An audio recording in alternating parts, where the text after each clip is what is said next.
ആൽപ്പൻ കിച്ചൻ്റെ മറ്റൊരു എപ്പിസോഡിലേക്ക് എല്ലാവർക്കും സ്വാഗതം. ഇന്ന് ഞാൻ നിങ്ങളെ പരിചയപ്പെടുത്തുന്നത് ഒരു ഐസ്ക്രീം റെസിപ്പിയാണ്. വീട്ടിലുള്ള സാധനങ്ങൾ വെച്ചിട്ട് തന്നെ നമുക്ക് പെട്ടെന്ന് തയ്യാറാക്കി എടുക്കാൻ പറ്റുന്ന ഒരു അടിപൊളി ഐസ്ക്രീം റെസിപ്പിയുമായിട്ടാണ് ഞാൻ ഇന്ന് വന്നിരിക്കുന്നത്. ബ്രെഡും ഉണ്ട്, പാലും, പിന്നെ നമ്മൾ ഫ്ലേവറായിട്ട് ഏലക്കായും മാത്രമാണ് ഇതിൽ ചേർത്തിരിക്കുന്നത്.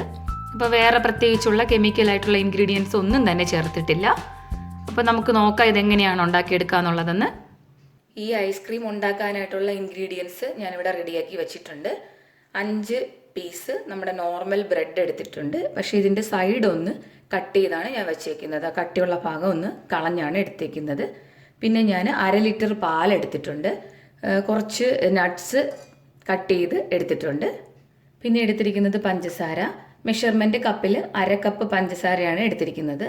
പിന്നെ നമ്മൾ ഫ്ലേവറിനായിട്ട് ആഡ് ചെയ്യുന്നത് നമ്മുടെ വീട്ടിലുള്ള ഏലക്കായാണ്.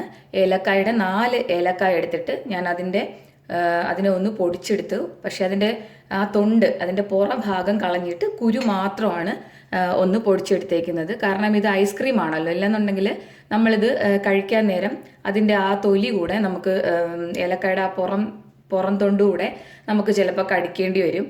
അതുകൊണ്ടാണ് കുരു മാത്രം ഫ്ലേവറിനായിട്ട് എടുത്തിരിക്കുന്നത്. അപ്പോൾ ഇനി നമ്മൾ ചെയ്യേണ്ടത് ഈ പാലൊന്ന് നന്നായിട്ട് തിളപ്പിച്ചെടുക്കണം.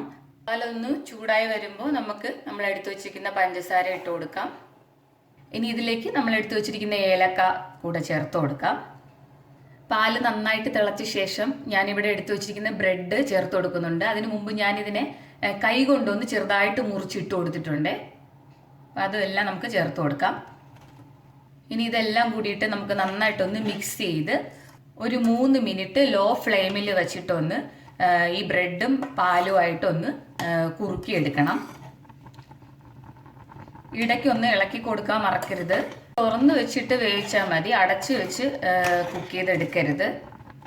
ഐസ്ക്രീമിൻ്റെ മിക്സ് 3 മിനിറ്റ് ആയപ്പോഴത്തേക്ക് കണ്ടില്ലേ, നല്ലോണം കുറുകി വന്നിട്ടുണ്ട്. ഇനി നമുക്കിത് സ്റ്റൗ ഓഫ് ചെയ്തിട്ട് റൂം ടെമ്പറേച്ചറിലൊന്ന് തണുക്കാനായിട്ട് വെക്കാം. ഈ മിക്സ് ഇവിടെ റൂം ടെമ്പറേച്ചറിലൊന്ന് തണുത്തിട്ടുണ്ട്. അപ്പോൾ അത് ഇച്ചിരി കൂടി കുറുകി കിട്ടിയിട്ടുണ്ട്.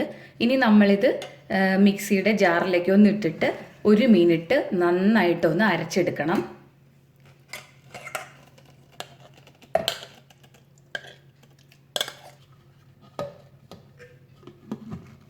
ഇവിടെ ഇപ്പോൾ ഞാനിതാ 1 മിനിറ്റ് ആ മിക്സിയിലൊന്ന് അടിച്ചെടുത്തിട്ടുണ്ട്. ഇതിപ്പോൾ എല്ലാ കട്ടകളും ഒന്ന് ഉടഞ്ഞിട്ട് നല്ല മാവ് പോലെ ആയി കിട്ടിയിട്ടുണ്ട്. ഇതിപ്പോൾ നമ്മുടെ ഐസ്ക്രീമിനുള്ള എല്ലാം റെഡി ആയിട്ടുണ്ട്. ഇനി നമുക്കിത് നമ്മൾ വെക്കാനുള്ള ബോക്സിലേക്കോ അല്ലെങ്കിൽ ഏതെങ്കിലും ബൗളിലേക്കോ മാറ്റിയിട്ട് ഫ്രീസറിലൊന്ന് വെച്ചെടുക്കാം. ഞാനിവിടെ ഇതുപോലൊരു ബൗൾ എടുത്തിട്ടുണ്ട്.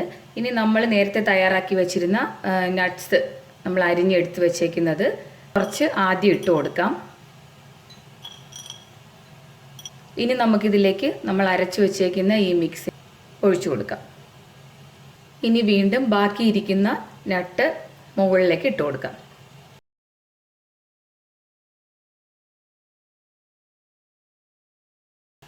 ഇനി ഇത് നമുക്ക് നന്നായിട്ടൊന്ന് അടച്ചിട്ട് വേണം ഫ്രീസറിൽ വെച്ചെടുക്കേണ്ടത്. കുറഞ്ഞതൊരു 4 മുതൽ 8 മണിക്കൂർ വരെ ഫ്രീസറിൽ വെച്ചിട്ട് വേണം നമുക്കിത് എടുക്കേണ്ടത്. 5 മണിക്കൂറിന് ശേഷം ഞാനിപ്പം ഈ ബൗള് പുറത്തെടുത്തിട്ടുണ്ട്. ഐസ്ക്രീം എല്ലാം നല്ലോണം കട്ടിയായിട്ടുണ്ട്. ഇനി നമുക്കിത് ആവശ്യത്തിന് ബൗളിലേക്ക് സെർവ് ചെയ്യാം. ഞാനിവിടെ ഇപ്പം ഐസ്ക്രീം ഈ ബൗളിലേക്കൊന്ന് സെർവ് ചെയ്യാൻ പോവാണ്. നമ്മൾ ഐസ്ക്രീം എടുക്കാൻ ഉപയോഗിക്കുന്ന സ്പൂണ് എപ്പോഴും ഒന്ന് വെള്ളത്തിലൊന്ന് നനച്ചിട്ട് എടുത്തു കഴിഞ്ഞാൽ ഐസ്ക്രീം പെട്ടെന്ന് തന്നെ നമുക്ക് ഈ ബൗളിലേക്ക് ഇളക്കിയെടുക്കാൻ പറ്റും.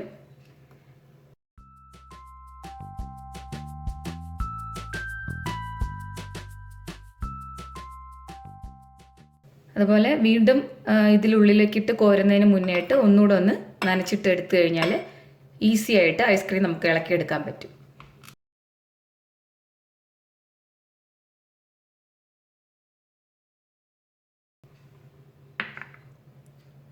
അപ്പോൾ ഇതുപോലെ ആയിട്ട് കിട്ടും. ഇതാണ് നമ്മൾ ബ്രെഡിൽ നിന്ന് ഉണ്ടാക്കിയെടുത്ത ഐസ്ക്രീം. നമുക്കിതിൽ എന്ത് ഉപയോഗിച്ചിട്ട് വേണമെങ്കിലും ഇനി ഡെക്കറേഷൻ ചെയ്യണമെങ്കിൽ ചെയ്യാം കേട്ടോ. അപ്പം ഞാനിപ്പോൾ ഈ ചോക്ലേറ്റ് സിറപ്പ് ഇതിങ്ങനെ നമുക്കിവിടെ വാങ്ങാൻ കിട്ടുന്നതാണ്. അപ്പോൾ അത് വെച്ചിട്ടാണ് ചെയ്യുന്നത്. ചോക്ലേറ്റ് സിറപ്പ് എന്ന് പറഞ്ഞു കഴിഞ്ഞാൽ നോർമൽ നമ്മൾ ചോക്ലേറ്റ് ഉരുക്കിയെടുത്തിട്ട് റൂം ടെമ്പറേച്ചറിലൊന്ന് തണുത്ത ശേഷം നമുക്കിതുപോലെ ചെയ്തെടുക്കാം. അപ്പോൾ അതൊന്ന് ഇതിലേക്ക് ഒഴിച്ചു കൊടുക്കാൻ പോവാണ്.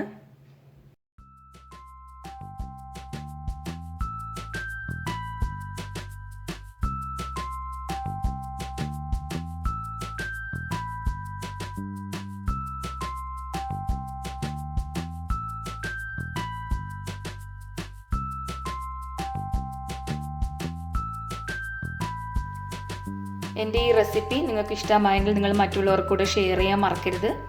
എൻ്റെ ചാനൽ ഇതുവരെ സബ്സ്ക്രൈബ് ചെയ്തിട്ടില്ലാത്തവർ ദയവായി ഒന്ന് സബ്സ്ക്രൈബും കൂടെ ചെയ്യൂ. ഇഷ്ടമായെങ്കിൽ ലൈക്ക് ചെയ്യൂ. നിങ്ങൾ കമൻറ്റിലൂടെ എന്നെ എഴുതി അറിയിക്കാനും മറക്കരുത്. അടുത്തൊരു വീഡിയോയിൽ മറ്റൊരു റെസിപ്പിയുമായി നമുക്ക് വീണ്ടും കണ്ടുമുട്ടാം.